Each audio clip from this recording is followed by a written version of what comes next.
Hello friends, my name is Sumant और आज हम लोग डिस्कस करेंगे इकोनॉमिक्स के वो क्वेश्चन यूपीएससी प्रीलिम्स 2013 और 2014 में आए थे। हम लोग देखते हैं पहला सवाल। Priority sector lending PSL by banks in India constitutes the lending to which sector? Agriculture sector, MSME sector, weaker sector section and all of the above. दोस्तों, इनमें से सभी एग्रीकल्चर, एमएसएमई और वीकर सेक्शन तीनों को पीएसएल के अंदर हमारे कमर्शियल बैंकों से लोन मिलता है। मेरा आंसर क्या है? मेरा आंसर है डी। अगर आप आरबीआई के वेबसाइट पर जाएंगे तो ये जो लिस्ट है पूरी दी गई है, इसमें से है एग्रीकल्चर। प्रायोरिटी सेक्टर कौन कौन से हैं? प्रायोरिटी सेक्टर है हमारा agriculture, MSME, export credit, education, housing, social infrastructure, renewable energy and others. तो दोस्तों, इनमें से आपको ये बताना है कि हम लोग कितना, हमारा कमर्शियल बैंक जितना लोन देता है उसका कितना परसेंट भाग वो पीएसएल में जाता है। आपको ये बताना है 30%, 40%, 20% या 35%। इसका आंसर मैं आपको अगले लेक्चर में दूंगा, इसी लेक्चर में दूंगा। अच्छा दोस्तों, यहाँ पर एक बात लिखी गई है, वीकर सेक्शन। इस वीकर सेक्शन में कौन कौन लोग आएंगे? तो आरबीआई अपने वेबसाइट पर ये कहता है कि वीकर सेक्शन के अंदर आएंगे हमारे स्मॉल एंड मार्जिनल फार्मर्स। ध्यान दीजिए, केवल स्मॉल एंड केवल मार्जिनल, लार्ज फार्मर्स नहीं। अच्छा, अब हम ये कैसे पता करेंगे कि कौन से फार्मर स्मॉल है, कौन से फार्मर मार्जिनल है? दोस्तों, उनके पास कितनी खेती है, उनके पास कितनी लैंड होल्डिंग है, इससे पता चलेगा कि वो स्मॉल हैं या मार्जिनल हैं या लार्ज फार्मर हैं। Artisans, village and cotton industries, फिर scheduled caste and scheduled tribes के जो लोग होते हैं वो, सेल्फ हेल्प ग्रुप्स, ये सभी लोग इस प्रायोरिटी सेक्टर लैंडिंग के अंतर्गत जो वीकर सेक्शन है उसके अंतर्गत आएंगे। जो पीपल डिसेबिलिटी से पीरियड हैं वो भी ये सब आएंगे। अगला सवाल है, विच one of the following groups of items is included in India's foreign exchange reserve? हम लोग अक्सर न्यूज़ में पढ़ते हैं कि हमारा जो फॉरेन एक्सचेंज रिजर्व है वो बढ़ता जा रहा है, बढ़ता जा रहा है। तो आखिर वो बढ़ता कैसे है? उस रिजर्व में आखिर होता क्या है? फॉरेन करेंसी एसेट होता है क्या? देखिए, ये तो तीनों में है, ए बी सी और डी, चारों ऑप्शन में फॉरेन करेंसी एसेट है, इसलिए ये तो है ही है। स्पेशल ड्राइंग राइट्स, जी हाँ, हमारे फॉरेन एक्सचेंज रिजर्व में एसडीआर भी आता है। लोन्स फ्रॉम फॉरेन कंट्रीज, ये लोन नहीं आते, ये हो गया गलत। देखिए, फॉरेन करेंसी एसेट ये तो था ही। Gold holdings of the RBI and SDR, जी हाँ, हमारा जो फॉरेन एक्सचेंज रिजर्व है, हमारा जो फॉरेक्स है, इसके अंदर क्या आएगा? इसके अंदर आएगा हमारे फॉरेन करेंसी एसेट, जो डॉलर हैं, जो येन है, ये सब आएगा। प्लस इसके बाद आएगा हमारा गोल्ड, फिर आएगा एसडीआर जो कि आईएमएफ द्वारा इशू किए जाते हैं, और जो आईएमएफ का जो रिजर्व पोजीशन है वो भी। ये जो चारों चीज़ें हैं ये हमारे फॉरेन एक्सचेंज रिजर्व के अंदर होंगे। तो दोस्तों, अगर आपसे कोई क्वेश्चन पूछता है कि क्या हमारे रिजर्व में सिल्वर होता है, सिल्वर होता है क्या, इसको आप बताइए। मैं इसी लेक्चर में बताऊंगा आगे कि सिल्वर होता है कि नहीं होता है। सिल्वर होता है क्या या प्लैटिनम होता है क्या, आप ये बताइए। अगला सवाल देखते हैं। Who among the following constitute the National Development Council? PM, finance commission का चेयरमैन, यूनियन कैबिनेट के मिनिस्टर्स एंड स्टेट्स के सीएम। कौन कौन है? तो दोस्तों, अगर हम अपने एनडीसी का, राष्ट्रीय विकास परिषद का अगर हम कंपोजिशन देखें तो उसमें कौन कौन लोग होते हैं? हमारे होते हैं प्राइम मिनिस्टर, जो कैबिनेट मिनिस्टर हैं यूनियन के वो होते हैं यहाँ पर। तो देखिए, मेरा ए सही हो गया, फिर मेरा जो 3 है वो सही हो गया। तो जहाँ 1 है, जहाँ 3 है उसको चुनिए जरा। यहाँ 1 है, यहाँ 3 है, यहाँ 1 है, यहाँ 3 है, यहाँ 1 3 नहीं है, मैंने काट दिया। मतलब मेरा आंसर ए, बी या डी में से कोई एक हो सकता है। अब देखिए, जो स्टेट्स हैं उसके चीफ मिनिस्टर्स इसमें होते हैं। मतलब कि मेरा जो 4 है वो भी सही है। तो जहाँ जहाँ 4 है वहाँ देखिए, इसमें 4 है, इसमें 4 है, इसमें 4 है। मेरे 1 में 4 नहीं है, इसलिए मैंने ए काटा। अब मेरा आंसर क्या है? मेरा आंसर बी या डी में से कोई एक है। फाइनेंस कमीशन का चेयरमैन होता है क्या? दोस्तों, इस बॉडी में फाइनेंस कमीशन का चेयरमैन का काम नहीं होता। यहाँ पर वो इस काउंसिल के मेंबर नहीं होते। मेरा जो सेकंड ऑप्शन है वो गलत हो गया। तो मेरा आंसर क्या है? मेरा आंसर है B. 1, 3 and 4 only are correct. देखिए, इसका जो चेयरमैन कौन होता है, देखिए, ये जो कंपोजिशन है इसकी, इसमें सबसे ऊंचे पोस्ट पर कौन है? सबसे ऊंचे पोस्ट पर है हमारे प्रधानमंत्री जी। तो इस एनडीसी के जो चेयरमैन होते हैं वो हमारे प्राइम मिनिस्टर होते हैं। एनडीसी को सेटअप किया गया था 6 अगस्त 1952 को। It is the apex body for decision making and deliberations for development matters. ये एक एडवाइजरी बॉडी कही जाती है। यहाँ पर आपको एक बात बतानी है कि ये एनडीएसी एनडीसी किस तरह की बॉडी है, कॉन्स्टिट्यूशनल बॉडी है, स्टैट्यूटरी बॉडी है, एग्जीक्यूटिव बॉडी है, किस तरह की बॉडी आपको बताना है। इसका आंसर आपको स्लाइड में मिल जाएगा। National income of a country for a given period is equal to the total value of goods and services produce by the nationals. ध्यान दीजिए यहाँ पर वर्ड आया है नेशनल्स, उसके नेशनल्स के द्वारा। Sum of total consumption and investment expenditure, sum of personal income of all individuals, money value of final goods and services produced. तो दोस्तों हमारा जो नेशनल इनकम है उसकी डेफिनेशन आती है, it is the money value of all final goods and services produced by a country during a period of 1 year. तो क्या है मेरा आंसर? मेरा आंसर है D, money value of final goods and services produced.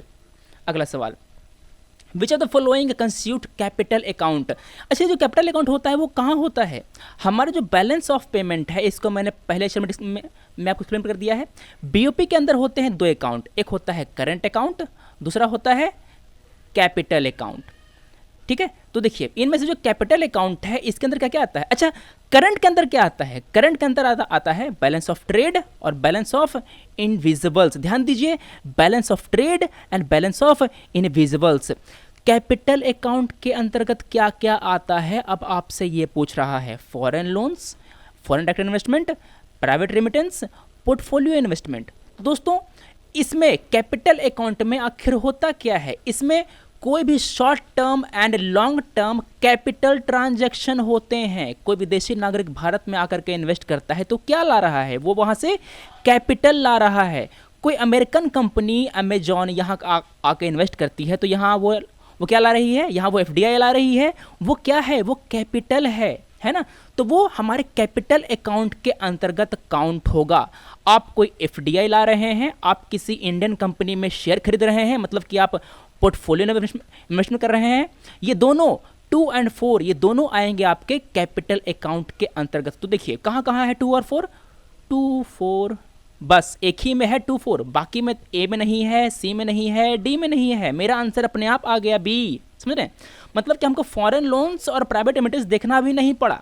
वैसे भी अगर आप प्राइवेट रेमिटेंस देखते तो ये क्या है? ये एक कैपिटल नहीं है। जो लोग गल्फ में काम कर रहे हैं वो अपने घर परिवार में पैसे भेजते हैं, है ना।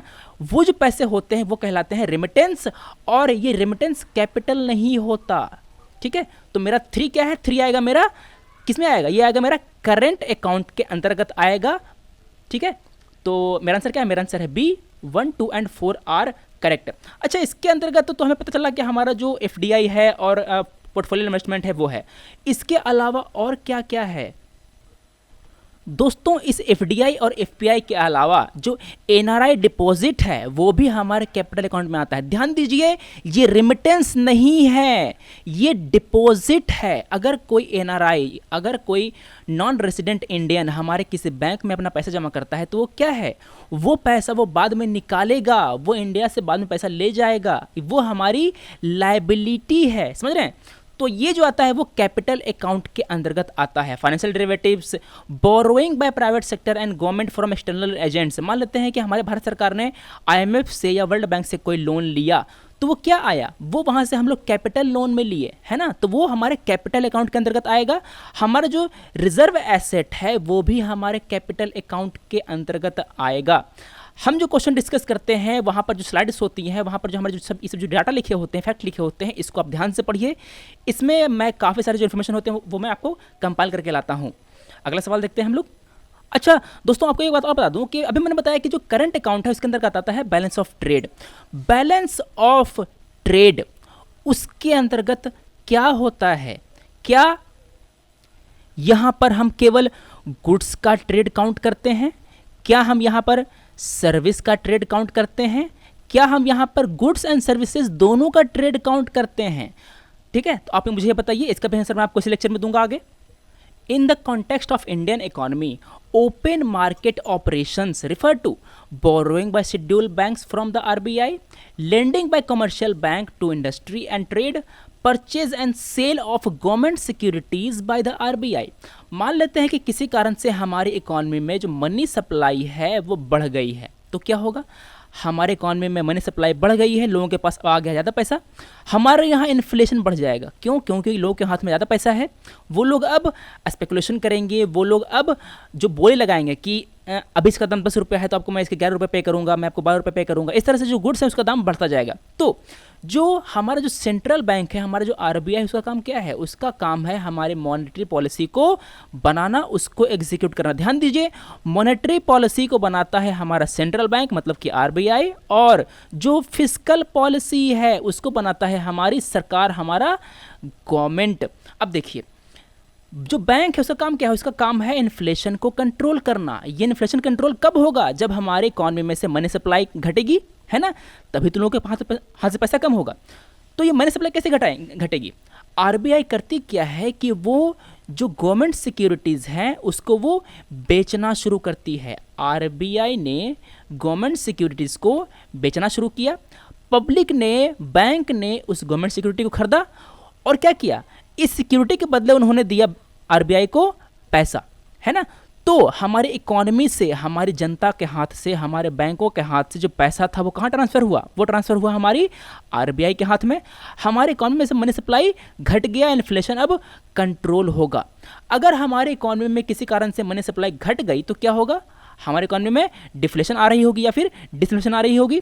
ये भी हमारे इकोनॉमी के लिए उतना अच्छा नहीं है। इसीलिए अपने इकोनॉमी में मनी सप्लाई को कंट्रोल करने के लिए आरबीआई करता क्या है कि वो गवर्नमेंट सिक्योरिटीज़ को खरीदता भी है और बेचता भी है। ये जो प्रोसेस है इसको हम बोलते हैं ओपन मार्केट ऑपरेशन। ध्यान दीजिए, गवर्नमेंट सिक्योरिटीज़ को खरीदने और बेचने दोनों प्रोसेस, अगर मैं कहता केवल परचेज या केवल सेल तो ये गलत होता।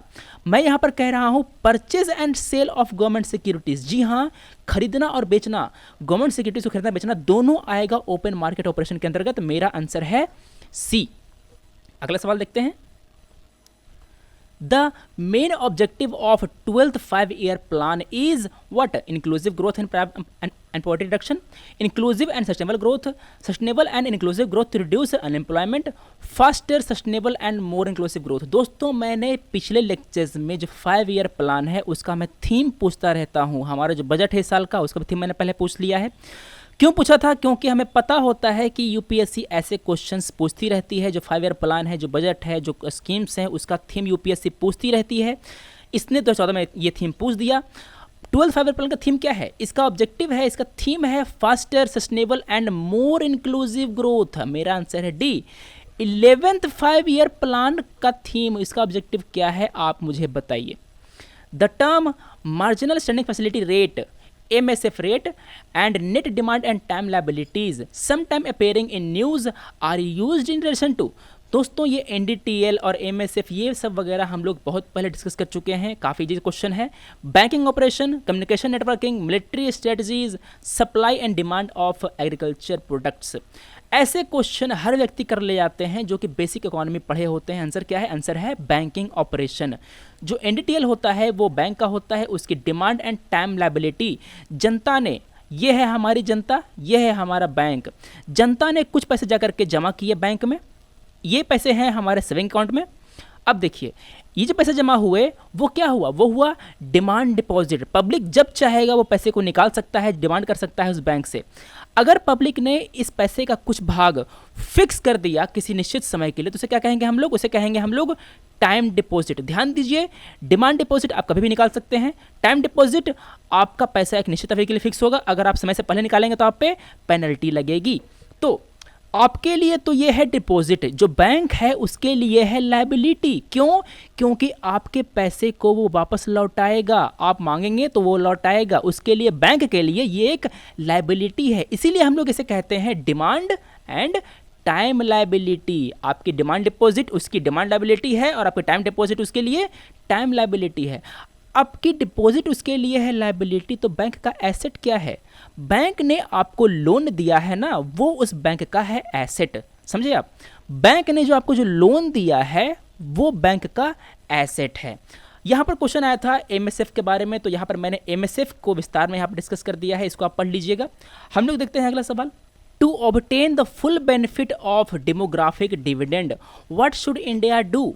Promoting skill development, introducing more social security schemes, reducing infant mortality rate, privatization of higher education।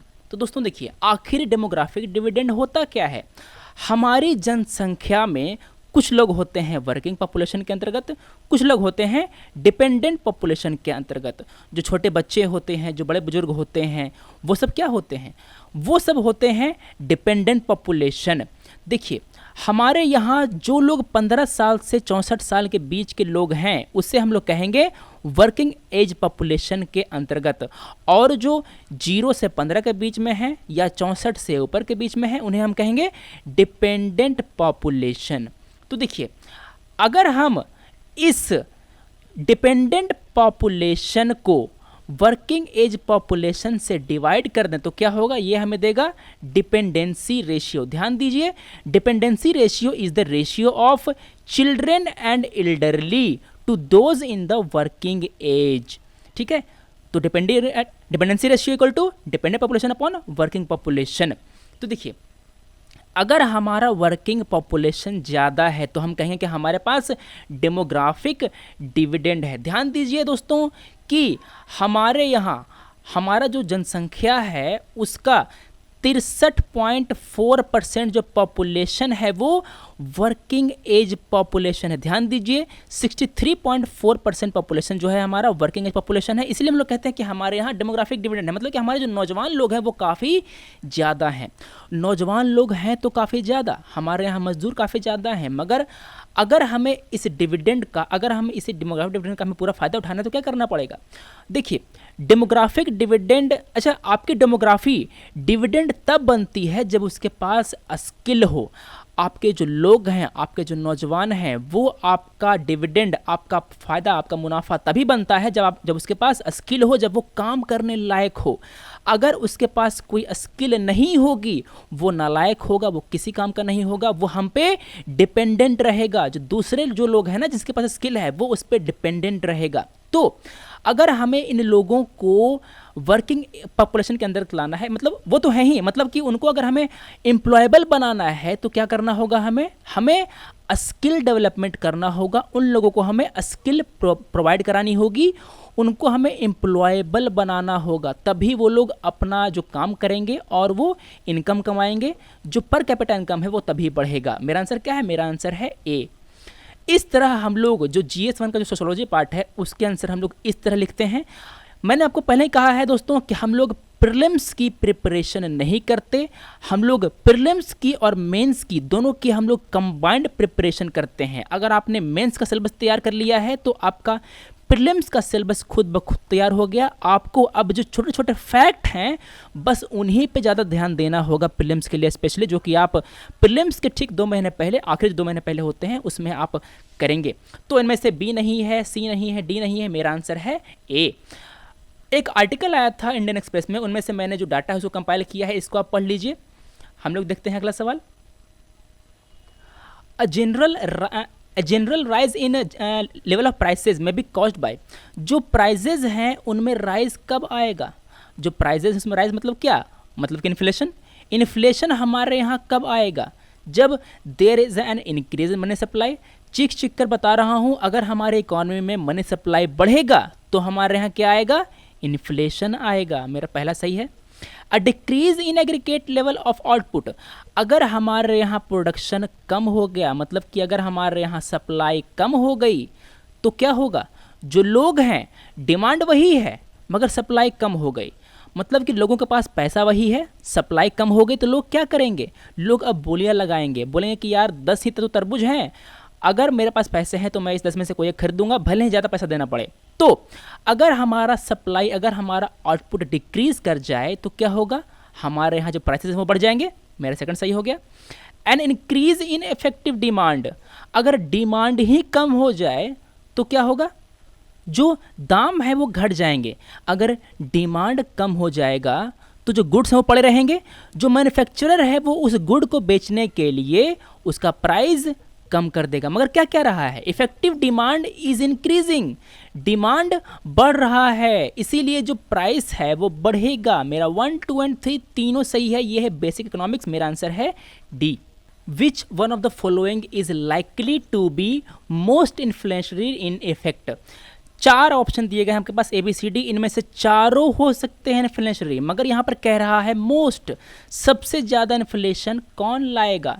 Repayment of public डेप्ट, borrowing from public to finance a budget deficit, borrowing from bank to finance a budget deficit, creating new money to finance a budget deficit. तो देखिए, अगर हम public डेप्ट को repay कर रहे हैं, मतलब क्या, सरकार के हाथ से आ रहा है पैसा जनता के हाथ में, क्यों? क्योंकि जनता से ही उन्होंने लिया है कर्ज, जो बैंक हैं, जो उन्होंने जो बॉन्ड इशू किए थे, वो सब आता है पब्लिक डेप्ट के अंतर्गत। तो पैसा है जो इकोनॉमी में ही रह रहा है, कोई नया पैसा नहीं क्रिएट हो रहा। Borrowing from public to finance a budget deficit, हमने जनता से पैसा लिया और उस पैसे को हमने स्कीम के रूप में स्कीम को इम्प्लीमेंट करने के लिए खर्च कर दिया। तो पैसा जहाँ से आया था, पैसा फिर वहीं लौट गया, कोई नया पैसा क्रिएट नहीं हुआ। Borrowing from banks to finance a budget deficit, जो बैंक है दोस्तों, बैंक का पैसा भी हमारे इकोनॉमी का जो पैसा है उसमें काउंट किया जाता है। तो बैंक से हमने लिया पैसा, वो पैसा गया फिर पब्लिक के पास। बैंक के पास पैसा आया कहाँ से था? इसके पास तो पैसा आया था पब्लिक के पास से ही, है ना? तो हमारे इकोनॉमी में जो सप्लाई है वो सेम रहा। Creating new money to finance a budget deficit, अगर हम बजट डेफिसिट को फाइनेंस करने के लिए, अच्छा इसका मतलब क्या है बजट डेफिसिट फाइनेंस करने का? बजट में होते हैं रिसिप्ट एंड होते हैं एक्सपेंडिचर, ये मतलब कि कमाई, और ये होते हैं खर्चे। अगर हमारा खर्चा हमारी कमाई हमारी इनकम से ज़्यादा है तो क्या होगा? हमें मिलेगा बजट डिफिसिट। कमाई कम है, खर्चा ज़्यादा है, तो पैसा हमें चाहिए होगा, और है ना? तो उस पैसे को कहाँ से लाएंगे हम? उस पैसे को हम लाएंगे जनता से। ये जो पैसा होगा, अच्छा जनता से या कोई नया मनी प्रिंट करके, नया नोट प्रिंट करके। तो दोस्तों ये जो प्रोसेस होती है उसे हम कहते हैं बजट फाइनेंसिंग या deficit financing.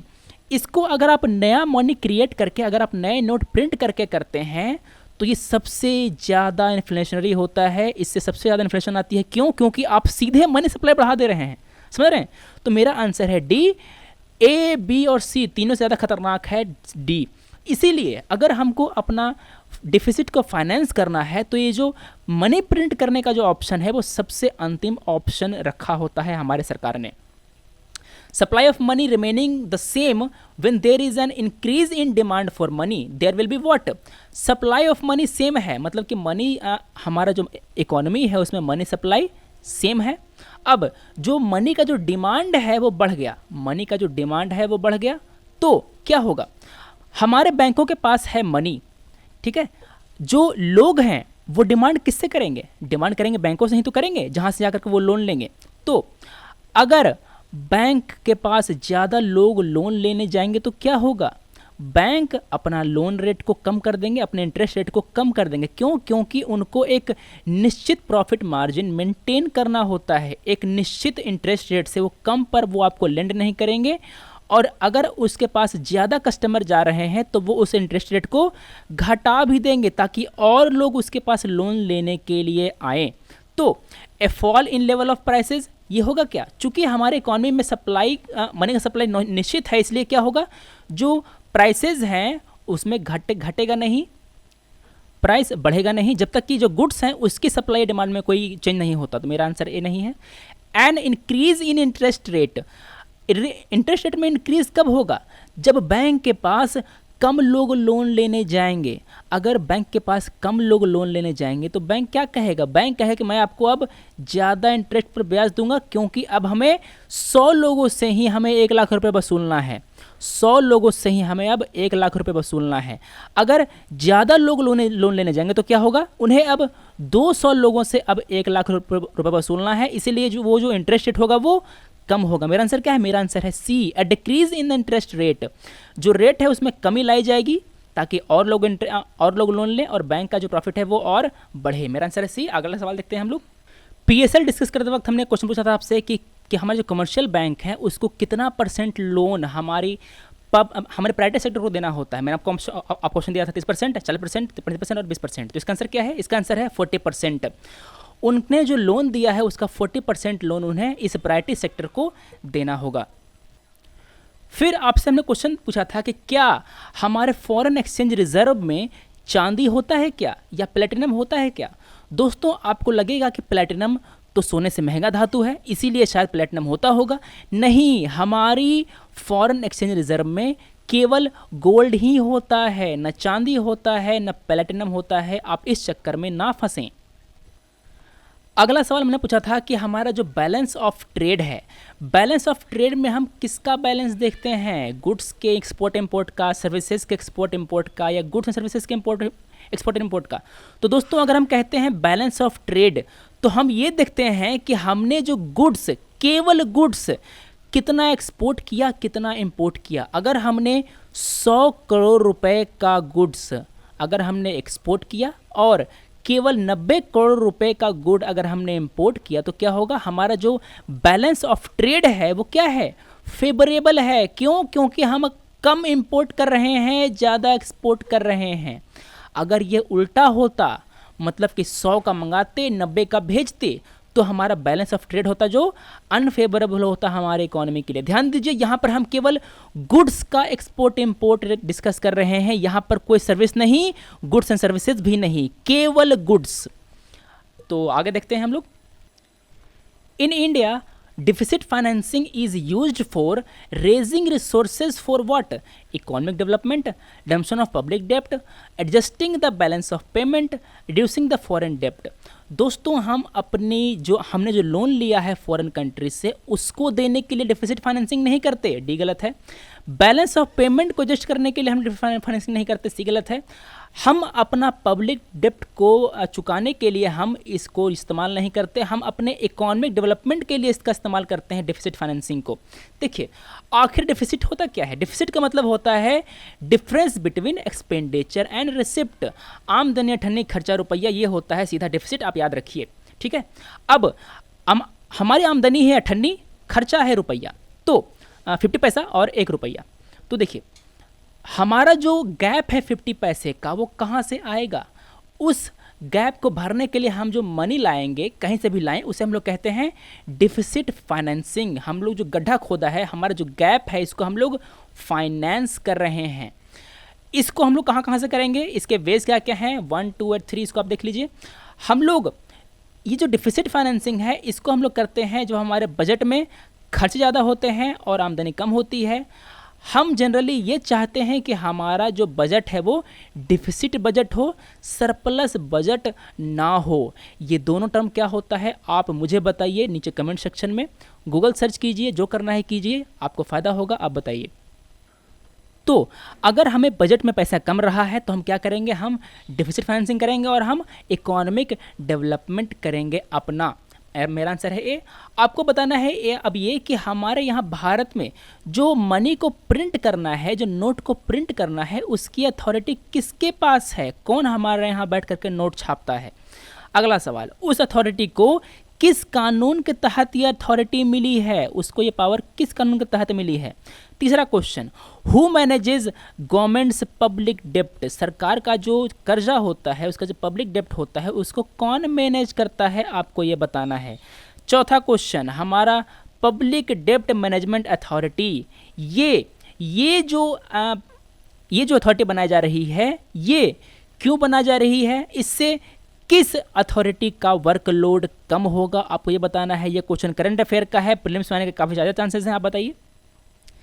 Economic growth in country X, कोई कंट्री है उसका नाम है X, will necessarily have to occur if, उस कंट्री में इकोनॉमिक ग्रोथ होगा ही होगा। कब? जब there is technical progress in world economy.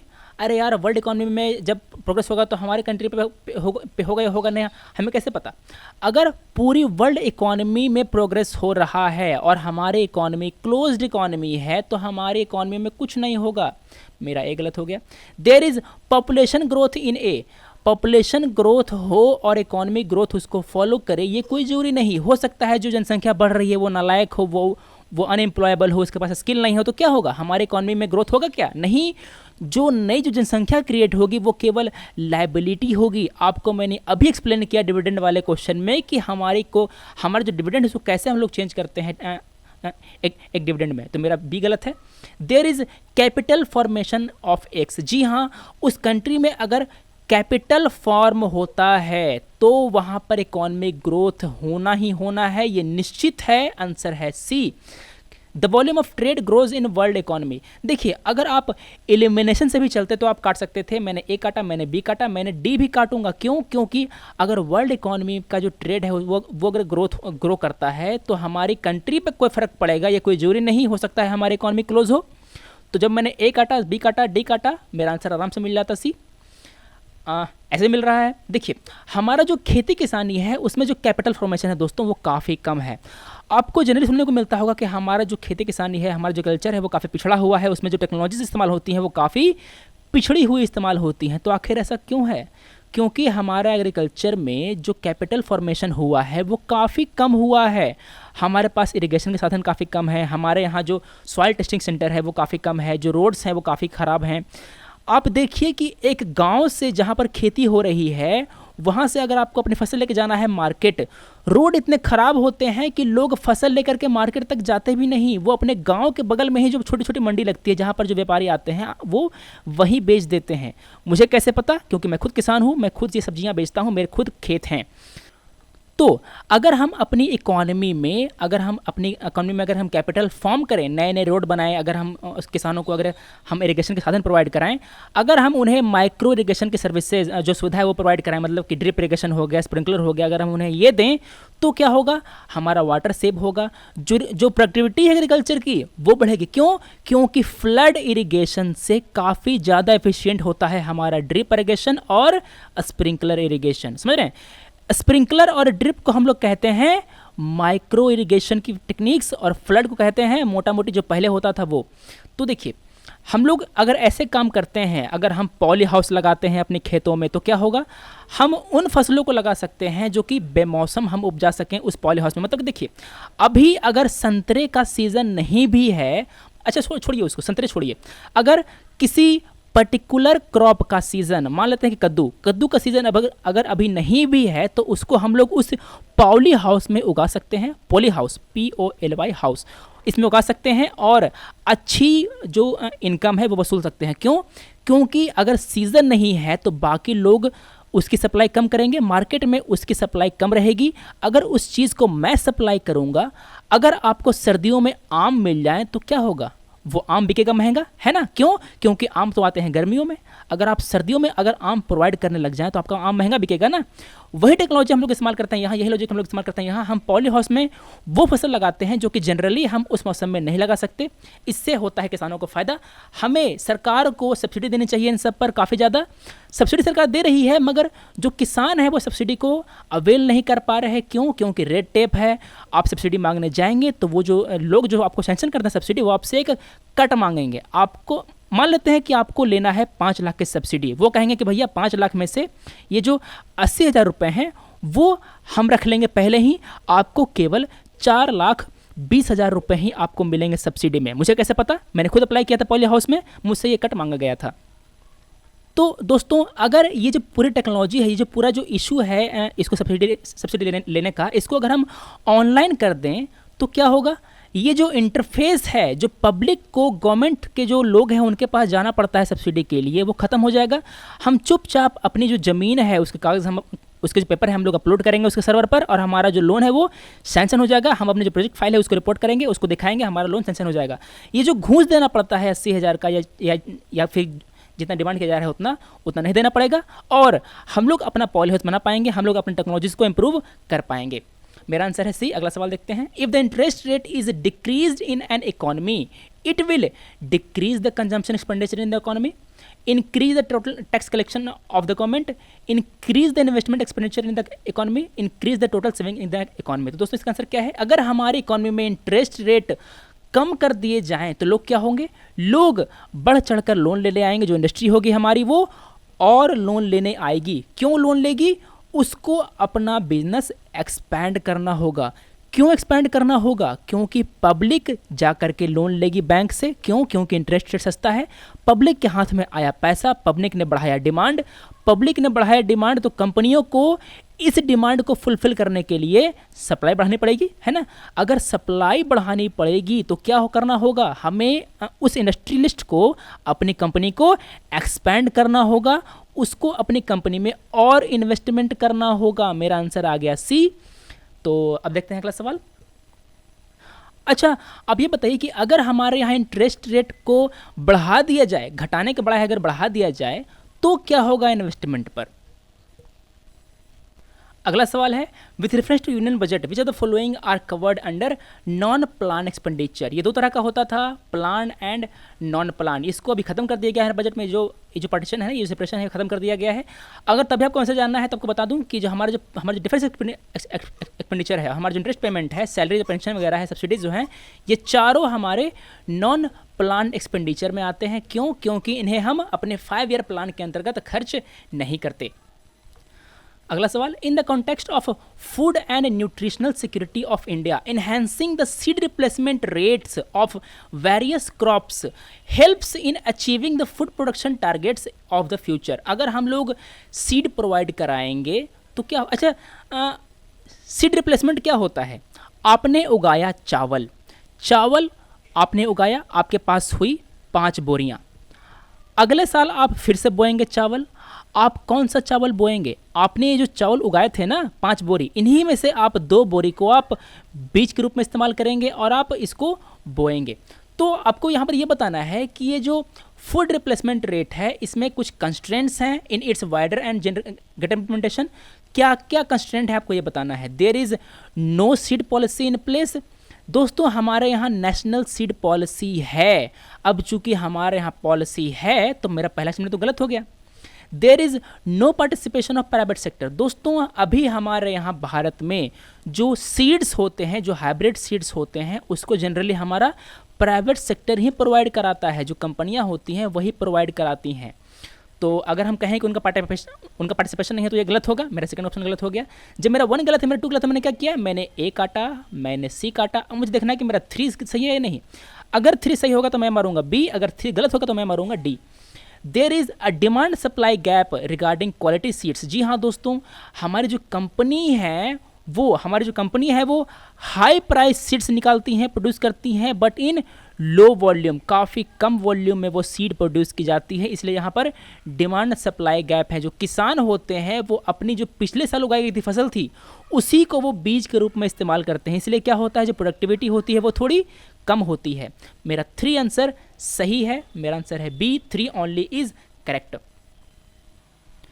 Which of the following industries is maximum consumer of water? Engineering, paper and pulp, textile, thermal power. दोस्तों, इनमें से सबसे ज़्यादा वाटर कंज्यूम करता है हमारा thermal power. With reference to balance of payment, आपको बताया मैंने क्या होता है, इसमें 2 अकाउंट होते हैं, current account and capital account. Which of the following constitute the capital account? Current account. Current account के अंतर्गत क्या क्या आता है? बैलेंस ऑफ ट्रेड, ये तो आता ही आता है, मैंने आपको पहले बता दिया है। ए, फॉरेन एसेट नहीं पता हमें।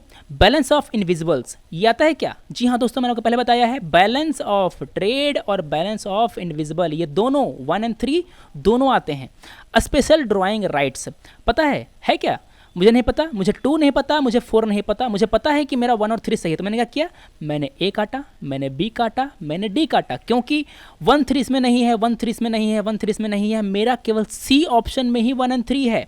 इसी तरह आपको लिमिटेड इन्फॉर्मेशन को इस्तेमाल करके आपको आंसर करने हैं। अब मुझे पक्का कन्फर्म है कि ये आंसर सही है। ठीक है, मेरा आंसर है 1 और 3। एक बात और, मैंने आपको पहले एक्सप्लेन कर दिया है कि जो बैलेंस ऑफ ट्रेड है वो क्या है? It is the balance of export and import of goods only and not services. मैंने आपको बताया था ना अभी कुछ देर पहले। हमारे यहाँ अनएम्प्लॉयमेंट के कई सारे टाइप्स हैं, उनमें से एक है disguised unemployment. This means what? A large number of people remain unemployed, alternative employment is not available, marginal productivity of labour is zero, productivity of worker is low. दोस्तों, यहाँ पर इस अनएम्प्लॉयमेंट को एक थोड़े से कॉम्प्लेक्स वर्ड में लिखा गया है। मेरा आंसर है C, marginal productivity of labour is zero. इसको समझते हैं। अब मेरा एक खेत है जिसमें अगर मैं 5 लेबर लगाऊं तो मुझे 4 मन अनाज होगा, 4 मन धान होगा। अगर मैं 5 लेबर के बजाय केवल अगर मैं 4 लेबर ही लगाऊं तो भी मुझे 4 मन ही अनाज होगा। तो बताइए कि मेरा जो एक्स्ट्रा लेबर लग रहा था वो किसी काम का है क्या? वो किसी काम का नहीं है, क्योंकि अगर मैं उसको हटा भी दूं तो भी मेरी प्रोडक्टिविटी में कोई चेंज नहीं आ रहा। इसीलिए जो मार्जिनल प्रोडक्टिविटी है उस लेबर की वो ज़ीरो है। ऐसे समझते हैं स्टेटमेंट को और एग्जाम में फोड़ करके आते हैं। मेरा आंसर है सी। अगला सवाल, balance of payment of a country is systematic record of what, all import and export transaction of a country during a given time period, normally a year. सही है क्या? मुझे नहीं पता, अगला देखते हैं। Good exported from a country during a year, economic transaction between government of one country to another, capital movement from one country to another. कौन सा सही है? Balance of payment accounts are an account record of all monetary transaction. ध्यान दीजिए, सभी monetary transaction, monetary मतलब कि अगर आपने 100 जूते एक्सपोर्ट किए ना तो 100 जूतों का मूल्य बताना है, उसको इंक्लूड करेंगे हम। यहाँ पर हम अपने खाते में 100 जूते नहीं लिखेंगे, 100 जूते का जो दाम है ना, जितना एक्सपोर्ट किया आपने, उसको हम लोग यहाँ पर लिखेंगे। Between country and rest of the world. ध्यान दीजिए, अगर हम यहाँ पर कहते हैं कंट्री तो हमारे यहाँ पर रेसिडेंट आता है, ये है भारत, ये है पूरी दुनिया बाकी की। भारत के जो रेसिडेंट हैं पूरी दुनिया से जो ट्रांजेक्शन करते हैं उसको हम लोग इस बैलेंस ऑफ पेमेंट में लिखते हैं। यहाँ पर आप एक बात और ध्यान दीजिए कि यहाँ पर केवल एक्सपोर्ट इंपोर्ट ही नहीं होता, बाहर से जो एफडीआई आ रहा है, बाहर से जो पोर्टफोलियो इन्वेस्टमेंट आ रहा है, वो भी यहाँ पर काउंट होता है। इसीलिए जो मेरा पहला है वो गलत है, बी है वो गलत है और डी है वो गलत है। सी देखिए यहाँ पर कैपिटल मूवमेंट तो आएगा हमारे कैपिटल अकाउंट में। जो करंट अकाउंट में क्या आएगा? करंट अकाउंट में हमारा आएगा ट्रेड एंड इनविजिबल्स, है ना, उसको तो हमने छोड़ ही दिया। मेरा आंसर है इसमें मोस्ट अप्रोप्रिएट आंसर है C, economic transaction between one country to another country. मेरा आंसर है C. An increase in the bank rate generally indicates that the market rate of interest is likely to fall. अच्छा, bank rate होता क्या है? Bank rate is the long term interest rate. अगर कोई bank RBI से long term के लिए fund loan लेने जाता है तो आरबीआई जो इंटरेस्ट रेट मांगती है उसे हम लोग कहते हैं बैंक रेट। तो अगर बैंक रेट अगर हाई हो गया तो क्या होगा? बैंक अब आरबीआई के पास लोन के लिए कम जाएंगे, बैंकों के पास जो पैसा है वो कम हो जाएगा। तो क्या होगा?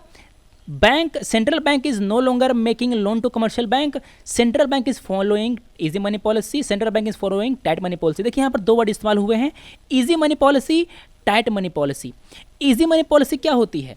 जब हमारे मार्केट में इंटरेस्ट रेट कम होता है, जब हमारा आरबीआई बैंकों जब बैंक जब लोन लेने जाते हैं और आरबीआई जब इंटरेस्ट रेट अगर कम लेता है उन लोगों से, तो हम कहते हैं कि वो इजी मनी पॉलिसी फॉलो कर रहा है, वो पैसे आसानी से देना चाहता है कम इंटरेस्ट रेट पर ही।